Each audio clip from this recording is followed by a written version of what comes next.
Hey, what's up, fuckers? This is F.I.Love Wrestling. This is Grams Green. Oh, Boogie. So we're going to be talking about, news in wrestling and this week's episode of NXT, as well as Takeover Portland. First, let's talk about the ratings. This week, AEW had 893,000 viewers, and NXT had 704,000 viewers. AEW's won the Wednesday Night Wars 8 weeks in a row now. Well, I think they definitely deserve to win this week because that NXT show was garbage. Yeah, the AEW show was amazing. Really good. Yeah. You know what? I'm surprised, though, with how good AEW has been. I thought it would get over 1 million viewers this week. I think the one thing that AEW has to do to get over 1 million viewers is get one more face. One more dude that people recognize. And they're just one dude away. CM Punk would be perfect. Oh my god, CM Punk would easily go over 1 million if CM Punk. But even like a more minor guy. Yeah, I don't know if that's it. I think that AEW just got really good. Yeah. And I think that NXT has been really good for a while. NXT has been better than AEW until the last couple weeks, really. Yeah, until they started losing it. But the last 8 weeks they've lost in a row. Yeah. NXT has been a better show than AEW until recently. But now when AEW is good, it blows NXT out of the water. Well, I think a lot of guys who are old school guys who used to watch WCW are really rooting for AEW. Because a lot of people hate Vince McMahon, hate Vince McMahon's product. So whatever show goes on against the Vince McMahon product is going to have a certain amount of viewers. And when it's NXT, a second-rate show against AEW's main show, it's like AEW's throwing their best out there, while AEW's throwing their best out there on Monday and Friday. Yeah, but NXT has been consistently better than Raw and SmackDown. Yeah. NXT has been consistently the best show in wrestling for years. Right. But I think the thing that's hampering NXT right now is the studio crowd, the small crowds. Yeah. I think they need to go out and start touring. Well, I think one of the problems with the small crowds and always being at Full Sail University is that the crowd seems bored. Like the crowd gets pretty hot. It gets hot, but it's quiet because of how small the crowd is. Yeah. And I think they need to start touring. Maybe not every episode, but every other episode. Yeah. Maybe they'll do one episode at Full Sail, one episode touring, and they need to brighten up the product. I think it's dark. Light is awful. It's dim. It feels indie. Whereas AEW feels like WCW night. It feels like primetime TV. Yeah. All I gotta say is, though, we're the winners in all this. Wednesday Night Wrestling, even though NXT wasn't good this week, there's always wrestling. Wrestling's better than it's been since the 90s at this point. Well, think of it this way. On Mondays you have Raw. During the week you have NWA, AEW, and NXT. And then on Friday you have SmackDown. So all week you have wrestling. Plus you have New Japan if you're watching that. Ring of Honor if you can get it. Ring of and Impact. And Impact, right. And MLW, Major League Wrestling, supposed to be really good. Yeah. I haven't been watching that, but I think I'm going to start watching it. I watched, I think, one episode of that. Yeah. I haven't watched it yet, but Davey Boy Smith's son is one of the major guys over there. Okay. And you know what's funny? He looks just like Davey Boy Smith. Oh, really? Yeah. Yeah, right now, if you're a wrestling fan, there's enough shows right now. I think a lot of old school wrestling fans walked away for a while, and if they walk back now, they like the product. Yeah. I think if they walk back 5-10 years ago, they'd be like, it's okay. Yeah. But now there's just so much wrestling out there. Yeah, I think it's going to take some time for the casual fan to come back. Yeah, and something big has to happen. Like we said on our Fuck I Love AEW show earlier today, that a lot of people consume media differently now. Right. Not everyone has TV. A lot of people. The ratings are skewed. Yeah, the ratings are skewed. I think the highest this show could get, the highest AEW could probably get would be like 3 million viewers. Right. They're never gonna get the 9.8 that Nitro used to get. Just because and there's also so many more cable channels now. Oh yeah, and there's let's face it, there's Netflix. Yeah, how many people just watch Netflix and nothing else? A lot of people. Or HBO Go. HBO Go or Hulu or whatever. Or now Disney. Yeah. Disney. Which I watch quite a bit. But yeah. Yeah, Clone Wars came out today. Yeah, we'll be talking about that. But anyways, we'll talk about that later on Fuck I Love Star Wars. So we have some other news. So this week's episode of AEW, Austin Aries was backstage with DDP. What's happening right now is DDP and Austin Aries have a joint venture on stem cell research, and they're trying to sell this research to AEW, so they start doing stem cell injections for like concussions. concussions, any kind of injury, it regrows. I'm not sure how the science works behind it, but I know it's something where damaged cartilage, regrows cartilage, and things like that. Yeah. But a lot of people are speculating that Austin Aries is going to sign to AEW. Yeah, I mean, Austin Aries is the biggest asshole in wrestling, but he is awesome at Batman. I think that'd be great. I mean, he has the worst attitude in wrestling. He's been dropped by every company he's been in. He's been in Impact multiple times. Fired from there because of bad attitude, or left there because of a bad attitude. ROH, he was fired from ROH. How can you get fired from ROH? Jim Cornette fired him because he was such an asshole. You have to be real hardcore asshole. He was like a dark cloud in the locker room, he said, and he just made everyone upset and was always turning everyone against management. And then he was just fired in 2017 from WWE. And I don't even remember him in WWE. No, he could have been one of their top stars. Oh, yeah. And I think this is the thing with Austin Aries. I think if handled correctly, I think that he could be a huge star in AEW. Oh, yeah. It's his personality that sets him back. Yeah. But I think it's different. The difference between ROH, Impact, and WWE with AEW is wrestlers run AEW. Yeah. The VPs are wrestlers. Right. They book their own matches. And he's supposed to be... Well, they don't book. There's there's Omega, the Young Bucks, and Rhodes. Cody are all the VPs. Right, but they're booking for... wrestlers are booking for wrestlers. But now he always has a problem with management. If he goes against management and he always says he does it for the good of the boys, then he's going against the boys. Because the boys run... So this might be a situation where Austin Aries can actually thrive in this situation. Yeah, well, we'll see. It might be more comfortable. But I think a lot of people are scared to fuck with him. Yeah. Because everywhere he goes, he brings that dark cloud and the negativity with him. Yeah, but he might bring some classic matches too. So I would love to see a Kenny Omega versus Austin Aries. Oh yeah. Other news. What do you think about this? It was announced today that Vince McMahon is thinking about getting rid of the scripted promos on Raw to bring it back to the old days, where guys write their own. They get shoots. Well, no. Well, they get bullet points, like how it used to be. Now you know guys. They come in and yell. Well, you know how not necessarily, but you know how guys seem so robotic nowadays. Yeah. And one of the problems with the product is everything's so scripted, and they have to verbatim say promos line for line, and they're all written by a group Hollywood. He's thinking of going back to the point where guys will get bullet points of what they have to say, and they can say it in their own words. I think so. I mean, the guys come out like they're reading a list. Yeah, they're reading a note card. It's like, and if guys who have no mic skills can get a manager and have them speak for it. They got to go back to having stables, man. Yeah, have a couple of big stables, and like you have so many guys who have no mic skills whatsoever that are great wrestlers. Yeah, you can never be a top guy though, other than Brock Lesnar, who I think is funny on the mic. I think he's funny on the mic, but he doesn't necessarily have mic skills. I think other than an attraction like Brock Lesnar, you can't really be a top guy in the industry without mic skills. Perfect example is Cesaro. Cesaro should be on the top of on top, and he's basically a mid-grader. Well, like when Vince McMahon said on the Stone Cold podcast, Vince McMahon was like, he's just too Swiss. Yeah. He said he was too Swiss. He's like, there's something missing. He said it's like the fact that you're not pushing him right. You're not. I mean, he's not.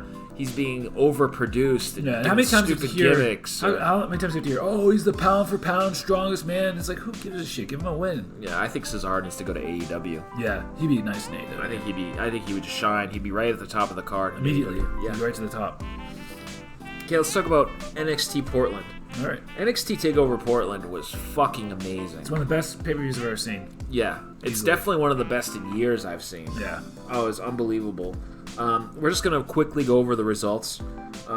So the first match was Keith Lee versus Dominik Dijakovic for the North American title. I was going to say Dijakovic from Worcester, Massachusetts. Yeah, he's from our hometown, Worcester. So I kind of wanted to see him win, but I love Keith Lee, so. Yeah, I like Keith Lee too much to see him win. But I mean, I like this. I think they have so much chemistry. Two huge guys. Who can move. Yeah, who can move, who are light on their feet, who, are doing fucking moonsaults and shit. It's awesome. Keith Lee might be the best big man of all time. For how fast he is on his feet. Yeah, I mean... he's up there with Lesnar. Kevin Owens. Kevin Owens isn't really a big man, though. He's big, but he's not big to their size. Like, yeah. Well, that Djokovic guy is pretty nasty, too. You could put him in with a Bam Bam Bigelow. Guys like that who are big, who can move. Yeah. But he's definitely... He moves like he's a smaller guy. Yeah, he does. Keith Lee's probably one of my top 5 guys in wrestling right now. Yep. This match was amazing. Keith Lee came out on top. The crowd in Portland was fucking hot. The crowd was hot. They were so fucking hot. Next match, Dakota Kai defeated Tegan Nox. What do you think about this match? I think it puts Tegan Nox into the steel cage this week. Yeah, it was a hardcore match. Yeah. And they have a steel cage match announced in a couple weeks. Yep. But the only reason Dakota Kai won was because of a run-in from, what was her name? The new chick? Oh, yeah, the Spanish girl. Yeah. Raquel. Yeah. Yeah, she's huge. She's big. She's beastly. She's a monster. She's a beefy girl. Yeah. I like that match, actually. I like that. I like the match, too. It's like a hardcore match. There's some cool spots in it. There are definitely. You guys should definitely watch this pay-per-view. If you haven't seen Takeover, this is a fucking awesome pay-per-view. Yeah, I mean, this is the low point in the card, and it's still a good match. It's still every match was good. This was definitely what a pay-per-view should be. What do you think about the next match? Finn Balor defeated Johnny Gargano. I thought this match was amazing. It was really good, and Gargano later on. We'll talk about that later. Let's not spoil it. Finn Balor is amazing. Finn Balor is top tier, top 5 wrestlers right now. Yeah, I agree. I think Finn Balor coming back to NXT was a good thing. It's kind of rejuvenating his career. Sure. But do you ever see Finn Balor going back up to Raw or back up to the main roster? Yes. Raw or SmackDown? Yeah. It depends on what kind of mood that the writers are in. If they want a bunch of big guys, then no. If they want like a bunch of good, decent-sized wrestlers, and instead of all high flyers and big men, it depends on the writer. I think Raw is desperately needing a top heel. I think Seth Rollins, I love Seth Rollins, but he needs to go away for a little bit. He's getting stale. Yeah. He's overexposed. He's been around for too long. And he's talking about him and Becky Lynch both taking time off after WrestleMania to get married. Huh. So, I didn't realize they were together. Yeah. So maybe after WrestleMania, Rollins goes away for a while with Becky Lynch. It'll give them both the crowd time to miss them. Yep. And Finn Balor comes up to feud with Kevin Owens. I can see Finn Balor is the top heel. That'd be good. Going to SummerSlam? Yeah, I think that would be really good. Finn Balor's doing a great job as a heel right now. Oh, yeah, this match was great. Yeah. This match was fucking awesome. The next match is the Rhea Ripley versus Bianca Belair title match, women's title match. Well, I love Rhea Ripley, so I'm biased, but I'm the opposite. I like Bianca Belair. I like Bianca Belair as well, but I think Bianca Belair is super hot. I love the fucking hair thing. I love that she's kind of hood. Yeah. You know, Rhea Ripley just looks like a wrestler, though. She looks like she can kick some ass. She definitely looks like she can kick some ass. This match was really good. Rhea Ripley won, but it was definitely a back and forth match. And then Charlotte Flair shows up. Charlotte Flair shows up and takes both of them out and announces challenges Rhea Ripley for WrestleMania. Yeah, she announces that she's using her Royal Rumble victory to go after Rhea Ripley for the belt at WrestleMania. That's gonna be a good match. Yeah. I think that's going to be really good. Do you think that they're going to make this a triple threat? Rhea Ripley, Charlotte Flair, and Belair? Well, I mean, Belair came out... we'll talk about NXT. Well, Charlotte Flair came out, took both of them out. Do you think this is... The reason that happened was to set up a triple threat at WrestleMania, and would you like to see that triple threat? I would like to see it. I'm not sure if that's what they're going towards, but Bianca Belair since then has gone on the mic and challenged both Rhea Ripley and Charlotte Flair. Yeah. So it's possible. I think they might be setting that up, or possibly setting up a match with Charlotte Flair and Belair, maybe on Raw, to lead up. Or after, like they'll have a match, and the winner will fight Belair at the Monday Raw after, which is the hottest Raw of the year. Yeah, it's possible. I think they're going to use that Raw after WrestleMania to bring in some new people, anyways. Yeah, so they always do. It was a good match, and Rhea retained. The next match. Broserweights versus Undisputed Era Bobby Fish and Kyle O'Reilly for the tag team titles. I was kind of hoping for Undisputed Era. It was a good match. Yeah, I think I like the Broserweights better than you do. I don't like the Broserweights. I like the whole stoner gimmick. I thought it was a decent match though, and but the Broserweights came out on top. They took the titles from the Undisputed Era, which I knew. When this match happened, I knew as soon as that they lost, I knew that Cole was going to win. Yeah, because they're not going to strip Undisputed Era from all the belts. They wouldn't be the Undisputed Era if they had no titles. Yeah, they'd be just a bunch of guys. Yeah. They're supposed to be the elite of the elite. Yeah. Okay, and the final match was Cole versus Tommaso Ciampa for the NXT title. Cole won. He retained the title after bullshit. a run-in from Johnny Gargano, who turned heel. Smacked him in the face with the belt, and that was it. Yeah. That pissed me off so much, man. My second favorite wrestler in all of wrestling, really, and he got jobbed. Yeah. So. I think the good thing with Tommaso is it kept him looking strong because it had he would have won if there wasn't a. They had to keep the belt on Cole for now, and they had to, because he has this long title reign, 221 days so far. Yeah. And that's long for the modern era. But they had to keep Tommaso Ciampa looking good because he's the top babyface in NXT. Yeah. So they had to keep him looking strong. So the only way to do that was to have a finish. Yeah, screw job. Yeah. So I get why they did it. I wish they did it the other way though. I wish that they'd keep the tag team belts and lose, and you'd lose. I can see why they're really trying to build the Broserweights up as top guys. Riddle needs something to do. I mean, think about it. He's both a Bellator guy, a UFC guy. He's credible. They want to give him a rub. Yeah. You know, and he's in the news for challenging Lesnar and challenging Goldberg and all this stuff. Yep. So I think he brings a lot of eyes to the brand. Yep. So they had to give him somewhat of a rub, and I think teaming him up with someone like Dunn, who has a lot more wrestling experience, more wrestling skills, way less talking. Because skills. we know who the stars of the team. We know Riddle's a star. Riddle's gonna be on the main roster. He's gonna be on Raw. Yeah. Not too long from now, less than a year. Yeah. I would say.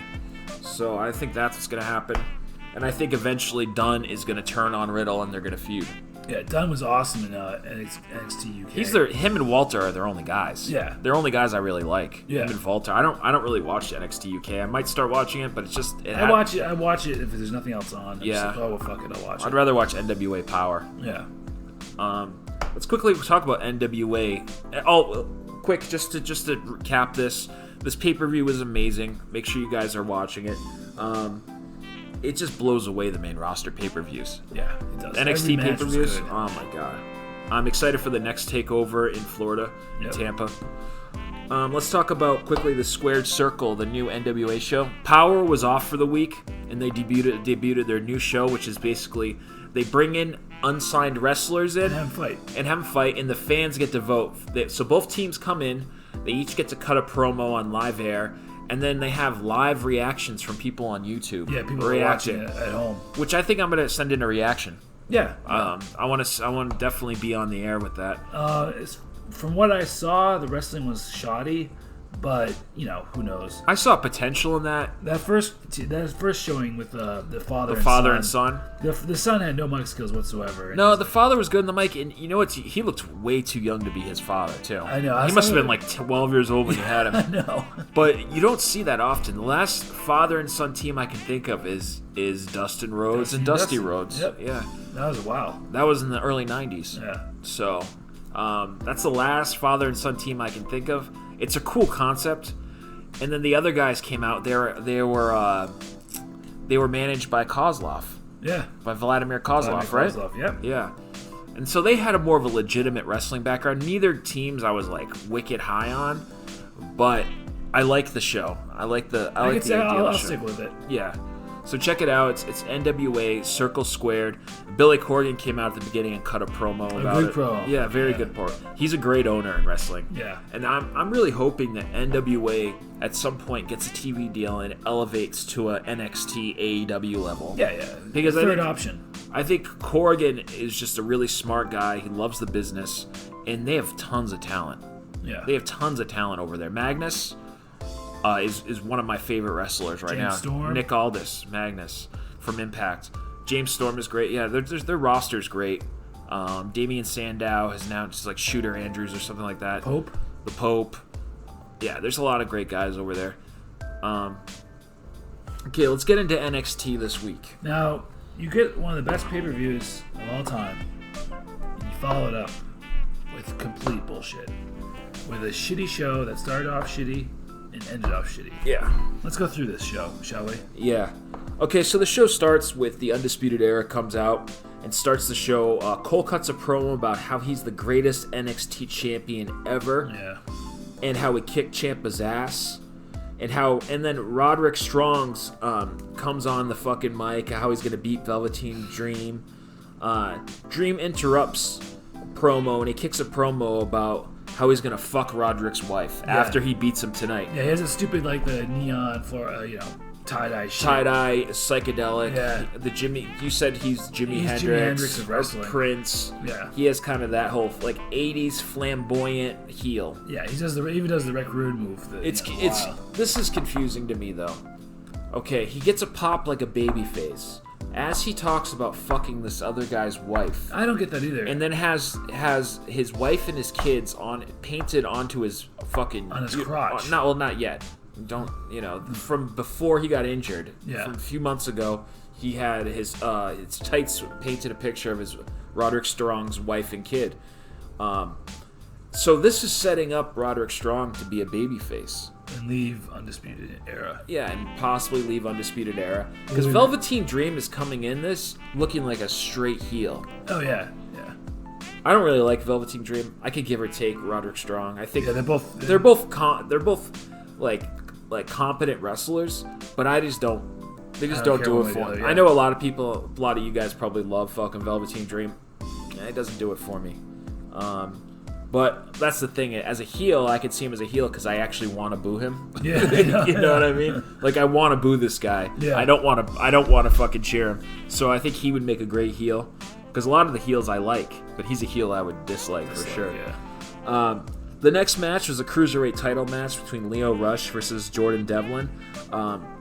I think Lio Rush is so fucking tiny. You notice how small he was? 5'6", 160, something like that. He's tiny. He's really small. And Devlin's not a big guy, but Devlin was kind of towering over him. I thought this was a pretty good match.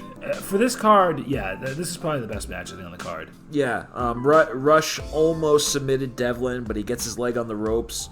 Almost beat him again with a springing cutter. There's a lot of near falls like there is in every NXT match. A million near falls. Everyone's equal. Everyone puts a competitive... Why can't you just cut out at one? No one can cut out at one. Yeah. The guy's laying there with his eyes wide open, and then he waits for a 2 count. NXT has too many near falls. Every fall's a near fall. Every fucking match has like 4 near falls. It's too much. They need to cut back on it because you know what it does is it takes away from the near falls in the pay-per-views. Right, and it cheapens it cheapens it. Definitely cheapens the finishing moves. And then Devlin wins with a double side. It's called the Dublin side suplex. Yeah, he wins with the double. It's a good move actually. Yeah. It was a pretty good match. Yeah, it's decent. A B-. It was a good starting match. You could see where they value the cruiserweight title, though. Yeah. I mean, it switches. The only thing, it gets some spotlight because it goes from 205 Live to NXT UK to NXT. But it's also the opening match on the card on a pretty weak show. Yeah. This is probably my favorite match of the night, though. Yeah, it was definitely my favorite match of the night. Even though I could give a shit about either guy. Yeah. I know a lot of people like Lio Rush. He's small. good. He's skilled. He's a small guy. Keep him in the cruiserweight division. Don't ever have him fight for a title, championship title. They did that with Rey Mysterio, and how many times they fall on their faces. Yeah, and Rey Mysterio's not. And Lio Rush and Rey Mysterio are fucking apples and oranges. Rey Mysterio has been around forever. He's been built up. He's been built up for years and years. It's a little more legitimate. But Lio Rush, you just keep him in the cruiserweight division. So you're saying if 20 years down the line he's still around, he can fight Brock Lesnar Jr. Yeah, but he has to. A smaller guy has to be around. Has to be more believable with lots of wins and being around for a long time. The next thing is Dakota and Raquel cut a promo on Tegan and about the rest of the NXT roster. About how they're untouchable. Regal interrupts and announces a steel cage match in 2 weeks against Tegan Knox. So that's going to keep Raquel out, and Dakota and Tegan are going to have their rubber match. Their blow-off match in a steel cage, so there can't be any interferences, and we get to finally see who's better. Will they blade? Will they cut up? I don't know. I've never. I think if there's any juice, any blood at all, it's going to be the hard way. I don't think any blades because you look at these guys' foreheads. Girls don't want that shit on their foreheads. Yeah, and Mick Foley's got like just. Scoops. When you cut yourself, when you juice yourself, you do it above the hairline, right here. And then during the match, at some point, you slap it. You don't even have to. You take any bump, like we saw Cody this week. Yeah, his blade job opened right away. I just don't. NXT, WWE's weird about blood, about juice. Yeah. So I think if we see any blood, it's going to be hard way. But it's kind of unrealistic to have a steel cage without blood. Someone's got to be blooded up. Yeah, I agree. Okay, Rhea Ripley does a quick promo about facing Flair at Mania 36. I'm looking forward to that match. I hope it's not the headline in the match, though. I hope it's not the main event. I don't think it's going to be the main event. I think it's like mid-card WrestleMania. They did women's match last year as main event. I think it was good, but that was Ronda Rousey. Yeah. Ronda Rousey is... She's more than a wrestler. Her star power is there. Yeah. I think Becky Lynch could main event WrestleMania. I think she's that big, but I think to really put value on the world title, you have to have Brock Lesnar and Drew McIntyre main event WrestleMania this year. Yes. I think that the champion... Not Goldberg. Undertaker. No. The championship should always main event WrestleMania. Yeah. The main title in the company should always be at the top of the card. Right. And I think the other main title should open the card. Those are the two best matches. The two most important matches at WrestleMania are the first match and the last match. Yeah. And they should the first match and whoever has the other title, whether it's Goldberg or whether it's fucking what's his name, The Fiend. Whether it's Goldberg or The Fiend, whoever they're fighting, probably Roman Reigns, should open the card, and then Lesnar and McIntyre should end the night. I'd see Roman Reigns fight John Cena. That's kind of a dream match of mine. Well, they fought already. I'd see them fight when they're both faces. Yeah, well, they were faces last time. Really? Remember with the whole promos between them? Oh, that's right, yeah. The promo where fucking John Cena was like, "Don't worry, Roman. You got to learn how to cut promos at some point." That's right. Yeah, yes, I forgot about that. That was actually a really good match. Yeah. Roman Reigns won. But somehow Cena has to go heel. But the thing is with Cena is it was a shoot angle. It was definitely a shoot angle, and because the promos felt so real, and they were definitely like there was real heat, and definitely Cena was really shooting on Roman about how he's a fake fucking version of John Cena, a corporately created fucking. It's the same thing. Cena was just like that. Yep. You know what I mean? So. And Cena's problem is that he doesn't put younger guys over. He does sometimes. He put Roman Reigns over in that feud. Yeah. And he does bury guys in promos. Yeah, he buries guys big time. Yeah, he buried Roman Reigns big time in that promo. Roman Reigns did not look good. Like, he had an okay promo when he called John Cena a fake ass bitch. Yeah. That was good, but overall, Cena's really good on the mic when he wants to be. When he's not being fucking stupid, yeah. And I hate Cena. I think that's why to me he's always going to be a heel. And actually, he did miss our top 10 list too. Yeah, I think that's just... You'll check out our top 10 video. We didn't keep Cena in there. We're going to have him in the next... We're going to update the whole thing. Yeah, the 10 to 20. Yeah. Okay, let's continue here.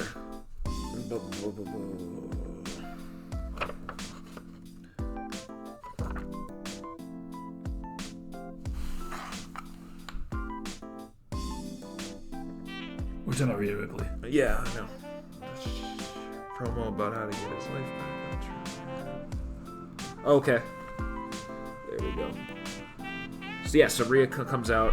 Austin Theory comes out. And this is funny. Austin Theory comes out to fight a match. And Tommaso just interrupts him. Cuts a promo in the ring on Gargano's interference in his title match. Then is interrupted by Theory. And Tommaso just beats the shit out of Theory. That is awesome. Yeah. And then he continues his promo about how to get his life back, and there could be no Gargano in NXT. So if Tommaso Ciampa to exist in NXT, Gargano has to be gone. Yeah, it's only one or the other. They can't both. There's not enough room left in NXT for the both of them. Jeez, I wonder who's gonna go. Yeah, well, I think with Gargano going heel. Yeah. It's obvious what's gonna happen next. It's obvious that Tommaso and Gargano are gonna feud again. WrestleMania. Well, Takeover the night before. Yeah. the night before WrestleMania. Then Tommaso beats the shit out of Austin Theory all over the side of the ring. Smacks him around. And then we about to cut to a commercial, and Chelsea Green, go backstage, and Chelsea Green is looking really hot. She's having a photo shoot with Robert Stone next door. And then, was it Paul Mendoza? No, Raul Mendoza and Jacqueline Wilde. They come out for a tag team match against the Grizzled Young Veterans. Squash. Jacqueline Wilde looks so stupid with the alien. He has like the alien mask. Like, yeah, monster hat. It's stupid, man. Yeah, it was so fucking stupid. Yeah, they have a match with the Grizzled Young Vets. The Young Vets win pretty easily with a tag team move, a swing into a double knee to the chest. That was pretty cool. Yeah, but I mean, this kind of highlights how the show goes. I mean, there's all squash after squash after squash. Yeah. And this, I mean, you knew before the match even started, there's no doubt who was going to win. Yeah, I mean, the thing is, NXT could use more squash matches in a way. I find that there's too many near falls in NXT. Right. Even guys who are uncompetitive love, and like guys who have no chance of beating you will come in and get almost two near falls on you. Yeah, it's kick out of your finisher. Yeah. They're the bottom of the card and they kick out of your finisher. It's fucking stupid. Then the Broserweights come out and they party in the crowd with the fans. And they cut a promo on how the bro cart got impounded. Yeah. And they won the titles and partied hard. And how the cup failed the wellness policy. The cup they won. He's like, and Riddle's like, that's a thing around here. Yeah. He's always alluding to the fact that he's a stoner. That was funny. And so the cup is suspended for 30 days. And then they fight Danny Barron and Ole Lorcan. It was a squash match. Come on, it should have been a squash match, but this is two near falls. Well, this is two squash matches in a row that weren't squash matches. They went on forever. There's two near falls. Yeah. There is no selling. There's three near falls. No selling on both sides. And then the Broserweights win with tandem offense. So Dunn was putting the guy in a hold. And then he got a knee back strike from Riddle to the back, which was a cool tag team finisher. Yeah, cool, yeah. Then Roderick cuts a brief promo with the UE backstage. Keith Lee comes out to cut a promo. He comes out to Conor Reeves comes out to interrupt him. Hold on a second. Who the hell is that? Conor Reeves. He's some Where did jobber. he come from? Yeah, so Conor Reeves comes out to interrupt Keith Lee, which is. There's no storyline sense for this. Keith Lee bowls him over, tells him to hit the bell, and then he pins him in 3 seconds. Yeah. It was a waste of my life. Yeah, it was a complete 2 waste. minutes I need back to my life. Not even. It was like 3 seconds. Yeah. The match was literally 3 seconds long. I love Keith Lee. He gets such a big pop. Oh yeah. Come bask in his glory. Come bask in his glory. Live. Yeah, we're going to be if anyone wants to meet up with us, we're going to be at NXT in Boston in April. Yeah. So now, and then after the match, Dijakovic comes out after and cuts a promo about he's not ready to move on yet. He wants another match. He wants another match. In the words of Christian, I want another match. Yeah. And Lee agrees to another match as long as Regal agrees to it. And Regal will. Yeah. But he might put some stipulation. I can see a stipulation. So Keith Lee's kind of in a holding pattern right now. So what do you think's going to happen with Keith Lee? Do you think how long before he either moves up to the main roster, the question is, can he move up to the main roster and hold on to his belt, or get rid of his belt in a way that he doesn't have to lose face? Well, KO, Kevin Owens moved up to the main roster and had his NXT championship still. Right. And he was on both shows. Oh, he's on both shows. Yeah. I'm saying if you send Keith Lee up just for Raw or SmackDown, he's got to get rid of the not necessarily. He could go up to Raw with the North American title and to promote NXT at the same time and be on NXT every week. Well, one thing he could do is have someone from NXT challenge him on Raw or SmackDown. Like a beef between inter-show. You mean beef. someone on Raw challenging him? No, someone on NXT comes to Raw to challenge him for a fight. That doesn't make sense though. If he's at NXT every week anyways, why would they come to Raw to challenge? I'm saying if he's losing if he goes up permanently to Raw and SmackDown instead of going back and forth. Oh, okay. What I was thinking is maybe someone from Raw comes in to challenge him, and then they start a feud. He's feuding with someone from Raw. and he's fighting the guy on Raw and on NXT, and they're going back and forth. And eventually he loses the title and stays up there. Maybe switches places with the guy on Raw right now. Well, right now I don't see anyone beating Keith Lee No, and because the thing is with Keith Lee, if he feuds with someone like Cole, who do you put over there? Yeah. With another fuck finish? Yeah, it's got to be. You know. So Keith Lee's in a holding pattern right now. These matches are great, but I want to see. They amount to nothing. It's a good match that has no ending. This is my prediction right now. Keith Lee beats Brock Lesnar for the championship at SummerSlam. Okay. This year. We're going to be there at SummerSlam. That's my prediction right now. I think McIntyre's going to lose to Lesnar at WrestleMania. Okay. I'm sticking to it. I'm making that prediction right now. Next match is Kaden Carter versus Chelsea Green with Robert Stone. Chelsea Green. Shayna Baszler interrupts this match to cut a promo on Charlotte Flair about how she's going to whip her ass. And then the match continues on it. Just halfway through the match, she comes out. The referee's like, okay, we'll just hold the match for a second. It's so stupid, man. That's like coming out in the middle of a football game and just cutting a promo, and the players all stop the game. Oh, yeah, my team's going to beat your team next week. Yeah. And then they allow Tom Brady rolls out on the field in the middle of a game. They have to not do shit like this because it takes away from the sports feel of it. They can't... They should have ended the match, at least, rang the bell. There's a couple incidents like this in this match. Chelsea Green wins the match with a prettier slam after Stone cheats and trips Carter. This was cool. Yeah. I like Stone. I liked him when he was in Impact and TNA. He was kind of corny back then, but I like him in this role as the dapper manager. Not the bro that he was. And the next match in the card is Velveteen Dream versus Roderick Strong, the grudge match. Total garbage. Both guys are sloppy the whole time, especially the Dream. Missing moves, falling down. It was awful. He looks really rusty. He looked horrible. Yeah, I think the match was pretty bad. Yeah, it was really bad, especially for the main event. Yeah. Strong is a hard-hitting guy. I like him. He has that kind of the British Strong style. Probably where he got his name. Velveteen Dream, I think, is a good wrestler, especially for just being 24 years old. But like I said earlier in the podcast, I'm not really feeling his gimmick. His gimmick's whack. And when he whipped off his pants and he had his Roderick Strong's wife on his crotch, that was just too far for a babyface. Yeah, he's definitely not a babyface. He's a heel. And I think this match kind of is going to switch the roles. I think Velveteen Dream is going to coming out of this match as the heel, and Roderick Strong is going to be the babyface. So Undisputed Era comes out, interferes in the match. Dream dives off the top ropes into the rest of Undisputed Era, and then he hits Roderick Strong with his finisher to win the match. Yeah. So what do you think about the match? Good? Bad? Horrible. Yeah. I thought it was kind of a bad match myself. It was. They missed so many moves over and over and over again. It's like it was so sloppy. Yeah, it was really sloppy, especially when you compare these shows are on at the same time as AEW, and usually NXT has been match-wise, bell to bell, better than AEW, but this week, man, this week was not at all. AEW smoked NXT this week. No competition, and especially with only 100,000 more views. Or 100,000 more people watching in AEW to NXT. I think it should have been double the amount of views. Yeah, easily. It should have been 1.2 million, 1.3 million. But we'll see how the war goes, how the Wednesday night war goes. Like, subscribe, share with your friends.